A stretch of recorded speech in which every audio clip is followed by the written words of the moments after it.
we're here to talk about the path forward in transforming California's grid. I think everyone in here understands the importance and the complexity of that. It's something that we at Caltech are working on in our own grid, but working very closely on with Pasadena's grid, and obviously that flows up to the state and national levels as well. So there's a lot of movement here, a lot of moving parts. Hopefully the panel members here can help illuminate some of that for you and give you answers to some of your questions as we go forward. Briefly wanted to introduce, immediately to my right is Marissa Blunschi. She's the Senior Advisor in Energy and Environmental Policy for Southern California Edison. So she works very closely with the California Public Utilities Commission and the California Energy Commission on the energy-related policy affecting the utility of Southern California Edison. Just so you know, we're in Pasadena Water and Power territory, so municipal utility, slightly different, but some of the same issues and stuff and concerns apply. To her right is Catherine Del Rosario, and she's the District Director for Assemblymember HOlden's office. And in addition to working on energy policy and supporting Assemblymember HOlden on energy, she also supports him with policy focus related to public safety, labor, transportation, veteran affairs, human trafficking, and domestic violence. So she will provide the Assembly members' perspectives and policy related to sort of a larger context. And then last but certainly not least is Laura Wisland, from the Senior Manager of Western States Energy at the Union of Concerned Scientists. And she provides the technical and policy analysis for many of the efforts the Union of Concerned Scientists does regarding energy. And she played a key role in California adopting the 50% RPS renewable portfolio standard, which is one of the strongest in the U.S. So what I will do is I will turn it over to each of them and ask them to give a brief introduction on their vision of what this transformative energy system looks like in California, and also about sort of the key points or action items that they may see in their organizations or individually, and how they're making this come about and make it happen. I'm really excited to be here today, celebrating Earth Week and sharing some of the great work that Edison's been doing in terms of trying to get us to a more clean energy future. And so my role at Edison, as was briefly discussed, is one as a senior advisor, and I really see my work as helping to shape energy and environmental policies in line with the state's vision for a much cleaner energy future, one with reduced greenhouse gases, one with greater electrification, and one that's just cleaner and more vibrant, healthier for our communities, particularly a lot of our more low-income and disadvantaged communities, and that's become an increasingly important focus in a lot of our regulatory proceedings. So my work as an advisor involves a lot of work with the Public Utilities Commission, the Energy Commission, and a lot of the California state agencies on issues that are impacting the utility and more broadly the environment in Southern California and throughout the state and region. So many of you may be familiar with the white paper that we recently released back in November of 2017, and I'll probably be pulling a lot from that, but that Clean Energy Future white paper really outlines our vision for where we see the state going, and trying to position Edison as a leader in trying to not only really significantly reduce our reliance on natural gas and greenhouse gas emitting fuels through greater renewable energy, but also looking long term at how do we get to our 2030 or 2050 goals of reducing greenhouse gas emissions significantly. Even if we have greater renewable energy resources, we need to see more of the holistic picture, which also includes transportation and our buildings. So you'll see in that white paper and the efforts that we're putting forth a lot of focus now on electrifying transportation. So we have programs like Charge Ready, where we're putting out a lot of infrastructure for electric vehicles throughout our service territory, and looking at even electrifying some of the heavy-duty industry, transportation, and the ports of Long Beach and Los Angeles.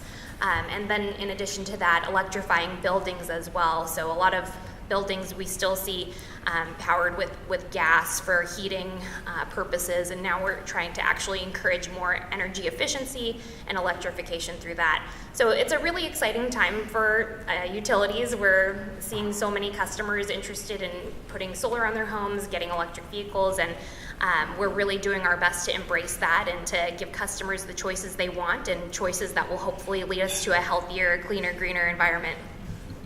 Good afternoon. Such an honor to be on this panel today with these brilliant women and to be sitting here before you all.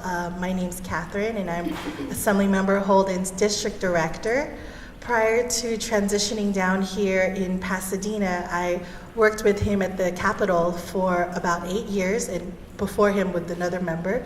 So I'm pretty much here to help you understand what your contribution, your research, and how you can make a difference in the legislative process, how things are done with his chairmanship on utilities and energy. And we do have a separate staff that is dedicated in the area of expertise for utilities. I am here on his behalf, and so I do welcome your input if there's anything you'd like me to take back to him or to the staff. But I hope that you leave here today with a better understanding of how your voice actually makes a difference in our policy-making decisions.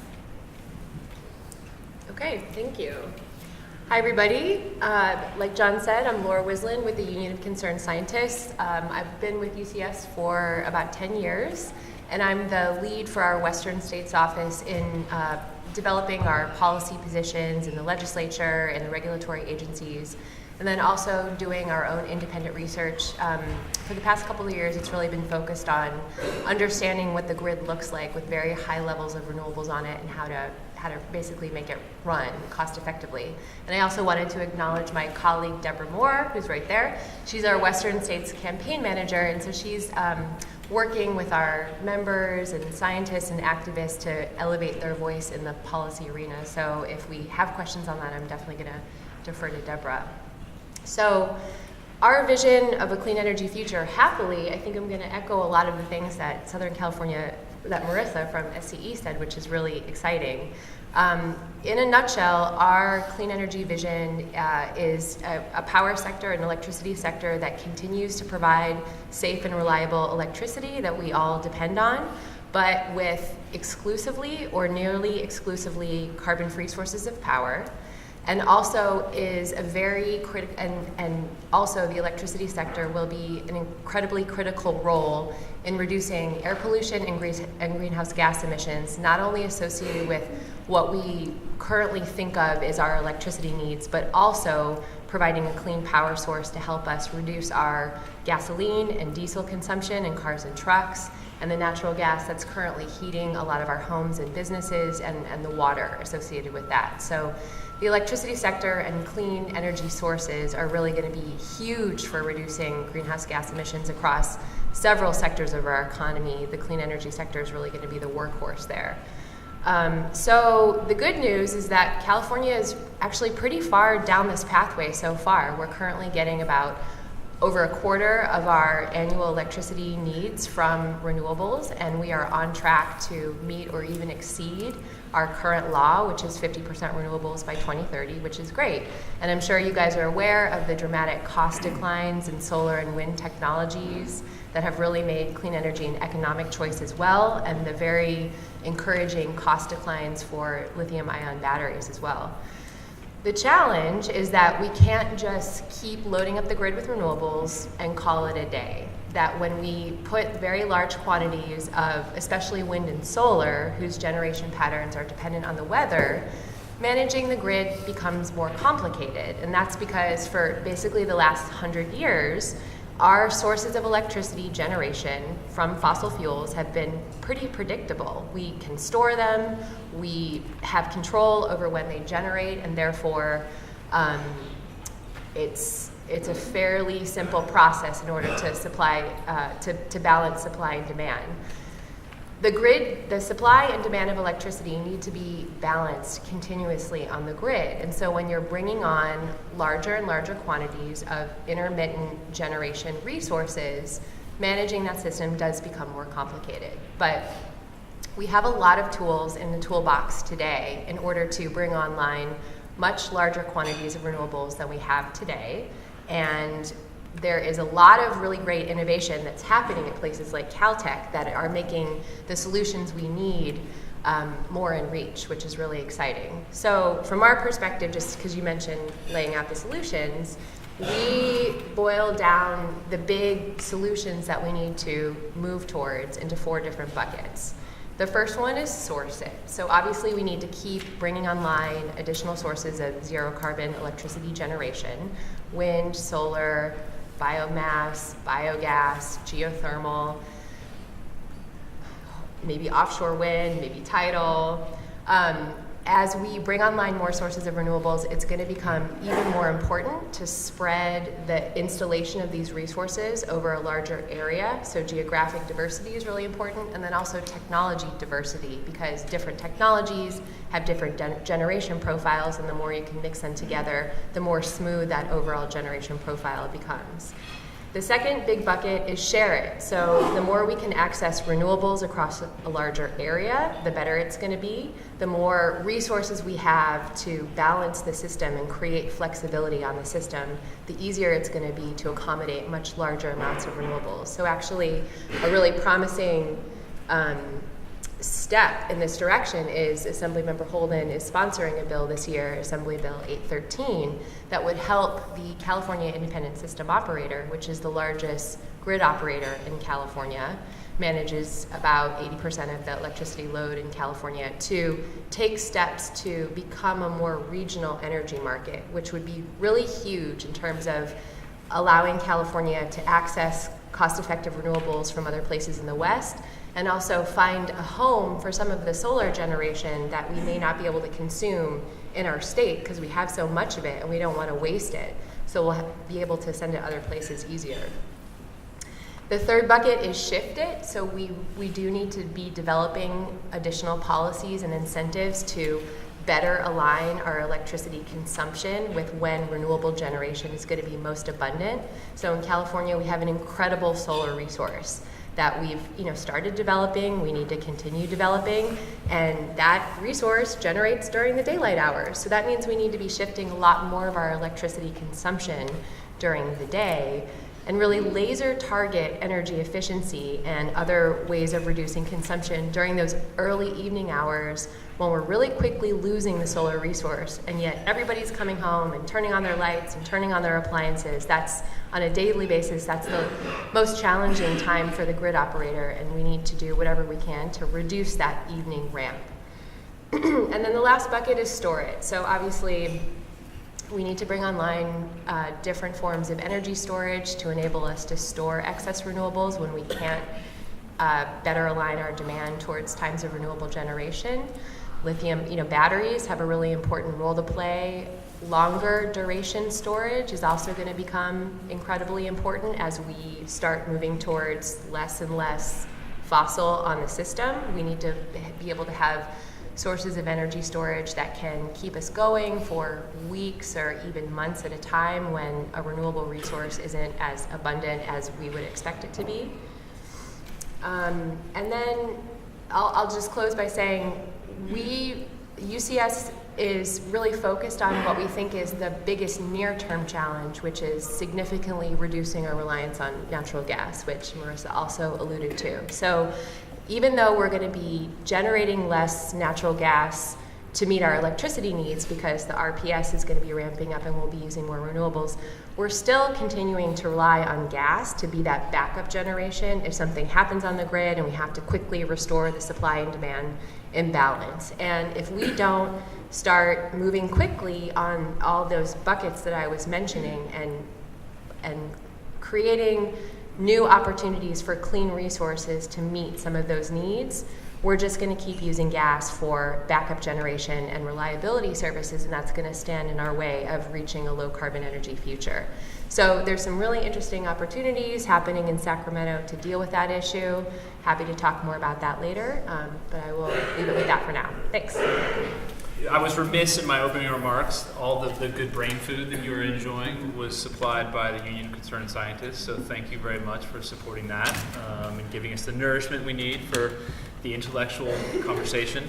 But I think, Laura, you did a great job in identifying the 4 buckets and identifying the challenges that lay ahead. And I share your optimism and enthusiasm with the concept that there's long-term alignment, I think, across lots of utilities, including here at Caltech, and our efforts to change our grid infrastructure and change our sourcing and supply of energy.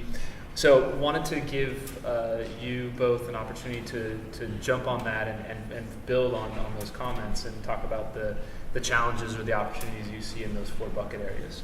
I'm going to start, Marissa. Oh, sure. So I'm so impressed and thankful for your amazing opening comments, and I feel I was just nodding my head the entire time. I think Edison is really trying to drive towards that vision as well, and so I'm happy to see alignment there.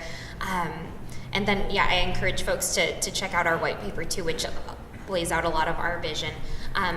Storage, in particular, one of the 3 items that you mentioned earlier, is something that's very close to my heart. I've been the lead on a lot of our energy storage policy here at Edison, and so some of the things that we've been talking about, the duck curve and the impacts on the electrical grid of increasing amounts of renewable energy, can in part be solved through a number of different ways, but storage, I think, is one of the key interests that I have, and one of the things that we're pursuing pretty strongly at Edison as well. So folks may be aware that we had a mandate issued a few years back for California to procure 1.3 gigawatts of energy storage.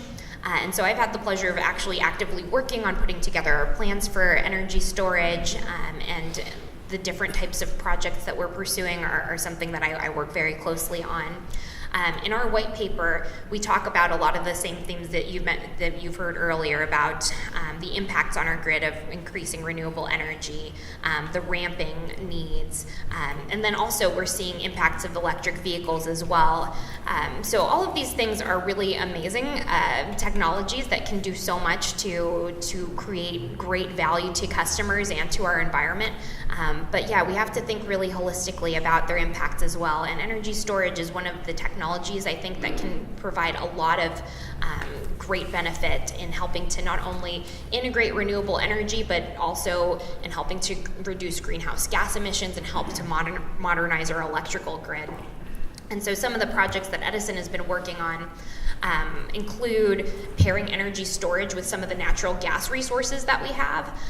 So I'll echo the point that we still right now today do need some natural gas so that we can deal with the quick ramping needs of our electrical grid. So we have these peaker plants that are natural gas powered.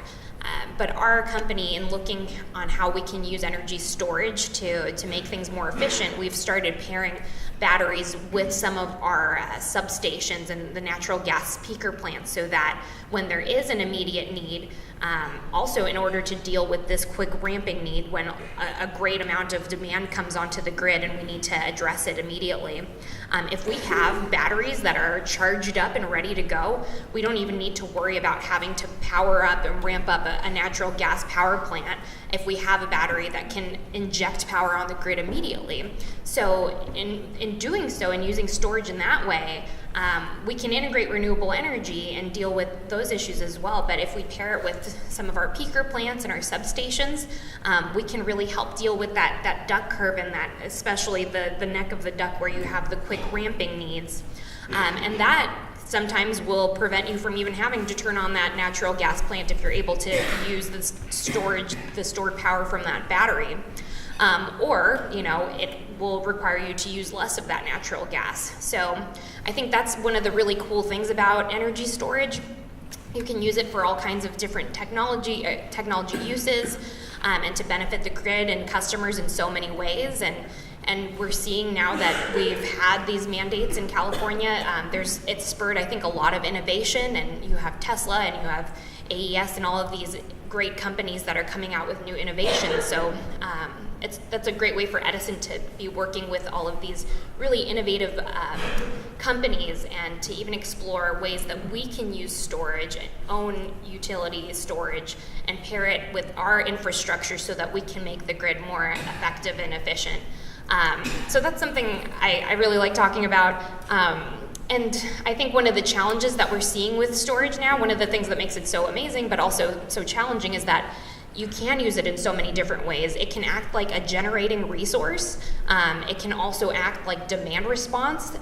So for example, if we have over generation of solar power, instead of trying to pay people to curtail that power, you can use a storage device to charge up that power and save it for later. So it can do so many different things, but the challenge is really figuring out how do we best measure and meter and compensate those devices so that they're able to provide the greatest amount of value to the energy grid and to customers. So that's something we're grappling with today.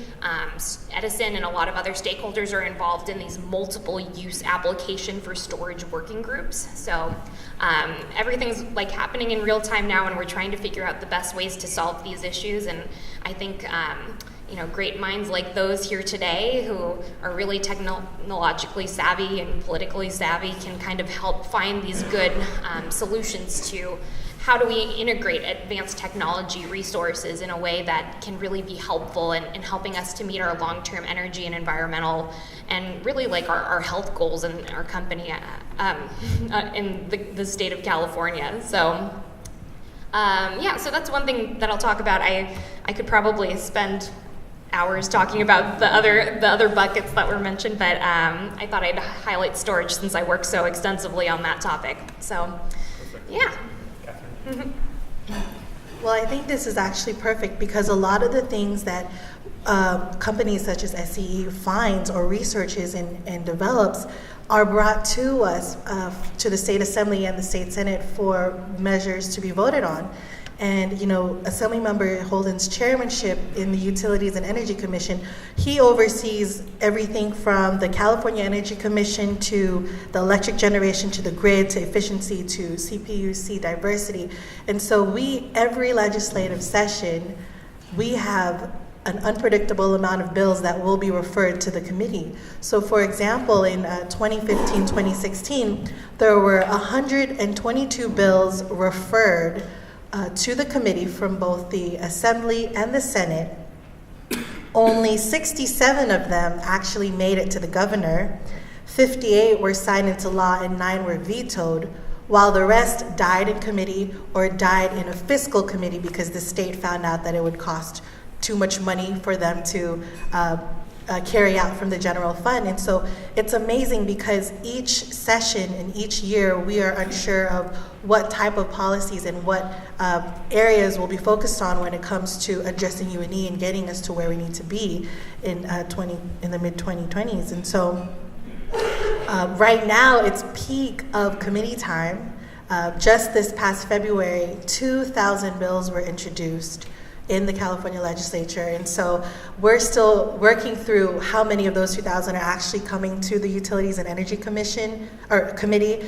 This month, April and May, is the huge deadline for him to vote on these measures. And so a lot of times his role is not so much on a specific part of energy, but it's pretty much to ensure that the authors, such as the Assembly members and the senators that have their bills and have their priorities, make sure that their bills are thoroughly assessed, thoroughly analyzed.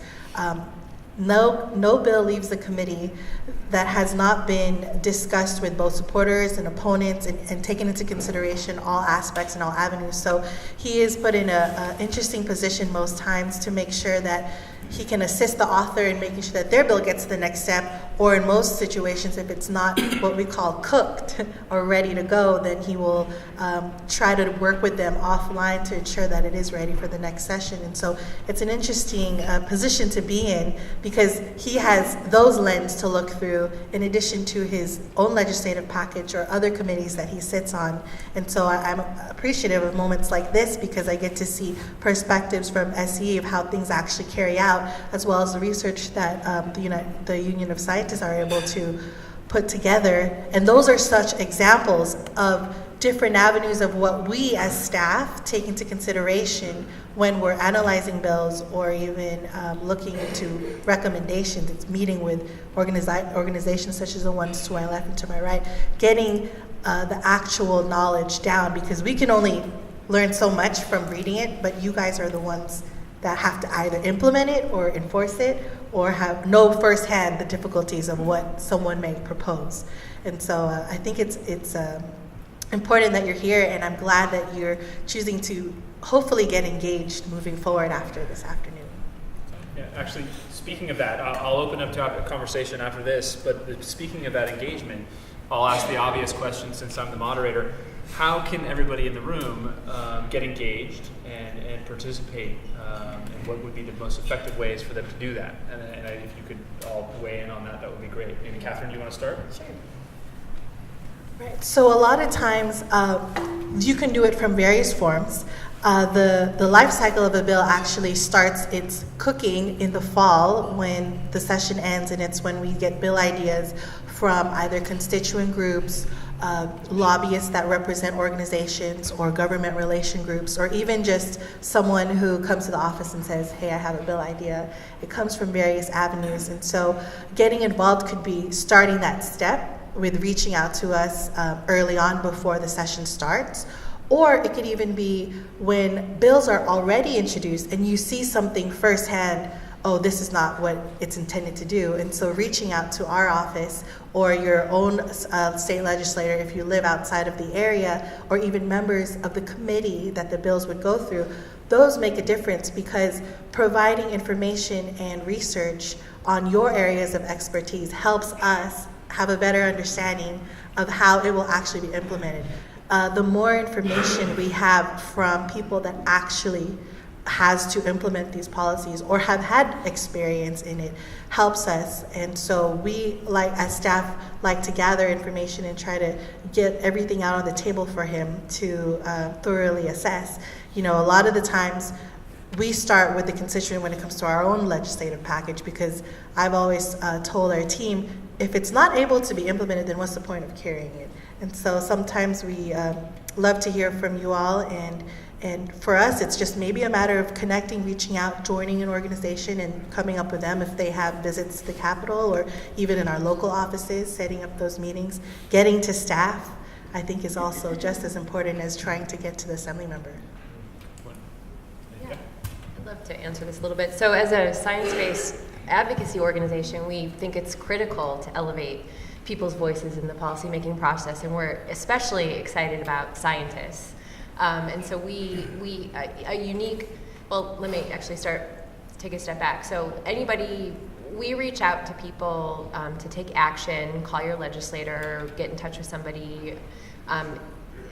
No matter who you are, you can be a member of UCS, you can just be on our email listserv, but we're especially interested in cultivating scientists through our scientist network, which is a growing community of about 20,000 scientists with advanced degrees from a variety of different disciplines, and we work pretty closely with these folks to elevate their voices and connect their expertise to policy issues that our staff are working on. And so some of the examples of things that we do with our science network are that we provide trainings, we provide lobby days, we provide sample letters and other materials that they could draw upon to put together their own position statements and advocacy materials. And Deborah's really the expert on this here, and we have a lot of material on this table that can direct people to ways to get involved.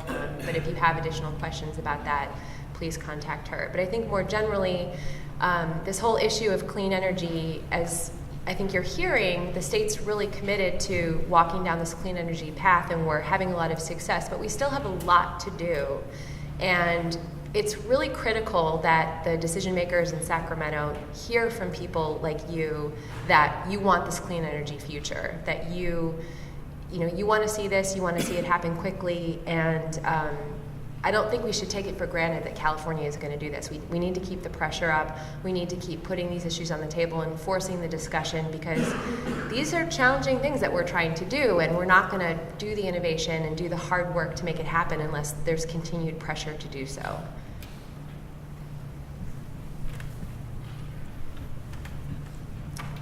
Thanks. And as for Edison, I think we're trying to become more and more active, particularly with customers, but also with different academic organizations, research institutes, non-governmental organizations, particularly in the environmental industry.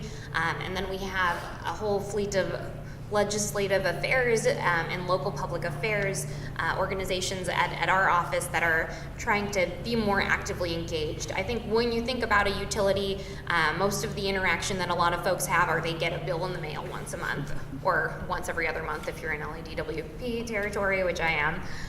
But we really want to be more actively engaged and really listen to our customers. And it's so important, I think, for utilities to have their finger on the pulse of what's going on and what trends to be expecting. Because customer interest in electric vehicles, customer interest in solar on rooftops, all of those things have an important impact on the electrical grid.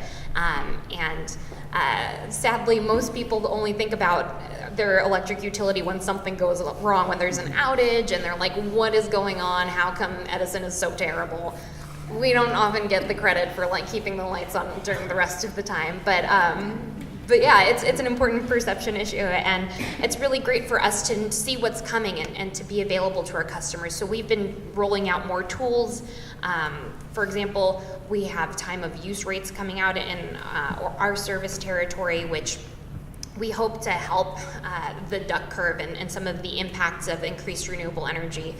So by trying to signal monetarily when it's best to use your electricity and when you should try and conserve a little bit more, that should have a greater benefit on our electrical grid. But customers need to have an understanding of what that means for them, what that means for their bill, and based on the load profile, if they have a swimming pool or an air conditioning, what type of rates they should be using. So we're trying our best to get that information out to educate our customers and provide them the materials they need to make the best energy choices for them. And then I know on like a local level, whenever we have important projects coming up in certain areas, we will do our best to have as many forums as we can to get input from the stakeholders, from the residents, from the companies where we have projects. But yeah, I think also for students in particular, Edison does really care about technology and about advancing ideas like this. And for those of you that don't know, our CEO of Edison International actually is a Caltech alum, Pedro Pizarro. So it's something that's very close to his heart, and he's on the board here. So we are paying attention to what's going on in academia and how we can help to facilitate greater development of technologies and ideas and help to advance that. I know some of my colleagues also respond and write letters of support for students here to help facilitate some of their projects and ideas. So I'd encourage folks to continue reaching out to folks they know at Edison, and if you don't know people at Edison, you can grab one of my cards. But yeah, I think what we're really trying to do a lot more of is to listen to our customers, to see what needs to anticipate and to be able to respond accordingly, or to anticipate what those needs might be, and put up in place all the tools that are needed so that we can get to the future that we've envisioned with lower greenhouse gas emissions, clean energy, clean buildings, clean transportation, and all of the good things that come with that. So. Excellent. All right, now it's your turn for the tough questions. So reliability. A lot of the buckets that I've talked about were actually to deal with reliability. In some ways, providing clean energy is the easy part now because renewable technologies have come down in cost. We can build a lot more sources of clean electricity. Providing the energy isn't a problem. It's figuring out how to integrate it into the system and keep the system reliable. And because that generation of wind and solar is variable, we need to make the system way more flexible and dynamic to keep reliability there. It's a really interesting question. I guess I'll say first that the buck stops in terms of reliability, not with the investor-owned utilities, but with the balancing area authorities. So that's the Cal ISO, LADWP is its own BA. There's a couple in California, but that's who's really in charge of balancing supply and demand every 4 seconds. And they have to meet federal NERC reliability standards. And so I don't think there's a ton of wiggle room in terms of that. And a lot of the decisions that the ISO makes about here's how much local capacity needs to be online in this area really is determined by what NERC has set. And the other thing is that even though California has several balancing authorities within its state, we're still electrically connected to the Western Interconnect, which includes, I don't know how many states, and how many? 14 states, northern or Baja Mexico, a couple places in Canada. Anyway, so what happens in California in terms of reliability of the grid can cascade into other places. So we have to be really careful with that. But I think you bring up some good points about maybe not so much reliability, but I don't know, consistency of service and the degree to which certain customers may be willing to have their power sources go off for certain other reasons. So actually one place where this is coming up is with fire safety and with the wildfire. So one of the things that's really being discussed is did PG&E do the right thing by not de-energizing the distribution grid when the fires happened? If they had done that, there probably would have been less damage on the system. I know Edison and San Diego made a different choice, and so but there's a trade-off there. Obviously, if you take people's power away because you're worried that it's going to exacerbate wildfire, a lot of people are going to get upset by that. And so I think it is worth having a conversation at the state level about under what circumstances should people be prepared to be without power because the risks are too high of keeping the electricity flowing on the lines when we have wildfires going on. And then I think one other thing that we can consider too is demand response, and so that might be an example of customers being willing to not really forego reliability, but be able to make decisions to shift their usage around so that during parts of the day they agree not to turn their air conditioner on. And so a lot of this is more on the commercial side. There's a Cal ISO demand response market, and so participants can actually get awards for their demand response activities, and so we are seeing a lot of that as one way to deal with things like heavy demand on the system. So if customers during high heat wave days and days when a lot of energy usage is expected to occur, if they're involved in a demand response type of program and agree to cut back their energy use, they can actually get great benefits from that. And I know utilities are exploring things like that too, and PG&E has a special rate for customers that if they agree to not use over a certain threshold of power on the 12 most important energy days, then they are eligible for a certain rate that offers some discounts in that regard. So, but from a utility perspective, I think we all get really scared when anybody talks about taking away reliability. That's like a core piece of our mission, is to provide clean, affordable, reliable energy. So that's something we're obligated to do. And utilities regulated by the Public Utilities Commission, that those are just must things that have to be done. We take that really very, very seriously and try our best to avoid any instances of not being able to provide reliable energy. And again, I think energy storage is going to be a really big part of making sure that with the increase of renewable energy, in addition to having the geographic diversity and technological diversity, I think energy storage is a good solution for helping to integrate that and make sure that we have energy to provide reliable service when it's needed. Last thing I'll say is I think emergency preparedness and disasters are something that's also at the forefront of what we're dealing with for utilities. So all three of the big investor-owned utilities, and I think other municipalities as well, are really rethinking the impacts of climate change and increased wildfire and increased environmental disasters, and how can we make sure that we're providing our customers with the energy that they need, keeping them safe, and preventing further disaster when we can, by taking measures to mitigate adverse impacts from natural disasters.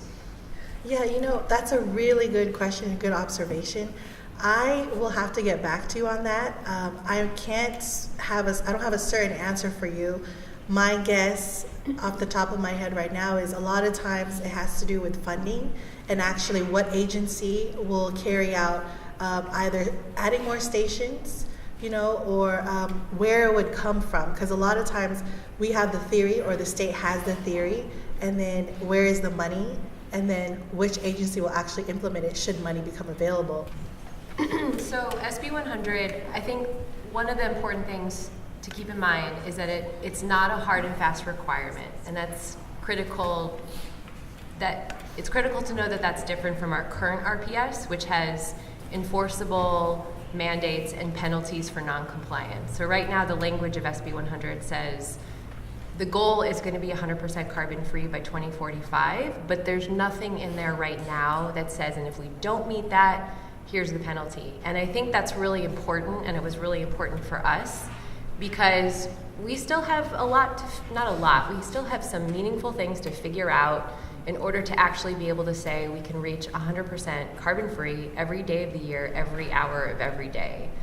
And we feel confident that we will get there, and that passing SB 100 or something like it is critical to really jump-starting that discussion. But there is some innovation that needs to occur. And you bring up this really good point of there might be 2 or 3 days of the year that either we have an extreme heat event and suddenly all these people are cranking their AC and we don't have enough electricity, or we have, some major storm and the solar resource gets cut in half and stays that way for a week.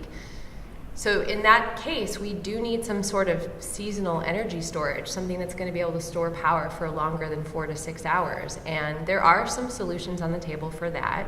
The state is thinking about making some additional investments in pumped hydro, which is tricky because it's really location specific and you have to make sure you're not doing anything negative from an environmental perspective.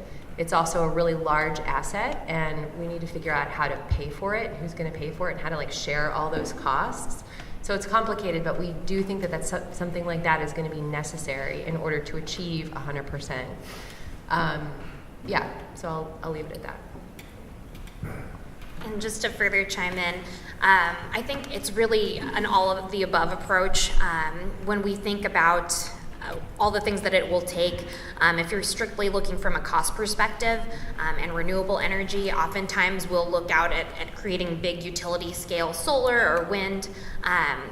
And then we also have to think, though, about customers who are interested in putting solar on their rooftops. Now, from just a cost perspective, of course, it's so much cheaper for a utility to buy from those larger utility scale models, or maybe to get out of state. So thinking about that regional transmission model as well is one thing that SCE has been thinking about, and I think we support that in concept as well. And we're trying our best to embrace all of the different types of solutions we can in order to get to that future with 100% renewable energy. But I think one of the big challenges too is, and personally working from a regulatory policy perspective, it's really a lot of the regulations and making sure that that we address those in appropriate ways. So storage, again, going back to storage and pumped hydro, right now, based on the mandate, we can't count large pumped hydro as energy storage. So that's one of the challenges for a lot of the utilities as well. We also can't count large hydro for Southern California Edison as a renewable resource. We can't count rooftop solar as a renewable resource. So right now, just as the laws and regulations are structured, it can make it a little bit challenging for utilities to accomplish certain goals. And we understand that a lot of those mandates are there for a reason, to incentivize technologies and things like that. But yeah, it's a lot of regulations can cause silos to form in different pieces of the legislation and the goals that we're trying to achieve. And so looking at ways to integrate and things like the integrated resource plan, which looks strictly at how do we reduce greenhouse gases and what can we do, what are all the different ways that we can do that. Having that kind of common denominator is something that I think is really important for reaching those long-term goals. But it's a lot of engagement. The utilities are trying to engage and trying to figure out what are the best ways that we can achieve and be supportive of our California policies and climate change mitigations. But again, we have to also think of it in light of our ratepayers and how do we make sure that bills are low and affordable for our customers while still trying to advance a lot of these currently right now sort of expensive technologies like energy storage. But I think we can get there, and we're seeing declines in costs for a lot of these things, and I think just trying to be engaged and communicative with our regulators is something that can help break down some of those barriers and help us to achieve our long-term goals. I know we've covered the A to Z of energy, so you're all free to go now. But in case you want extra credit, I think you can stick around and we'll probably be here to answer questions and continue the dialogue.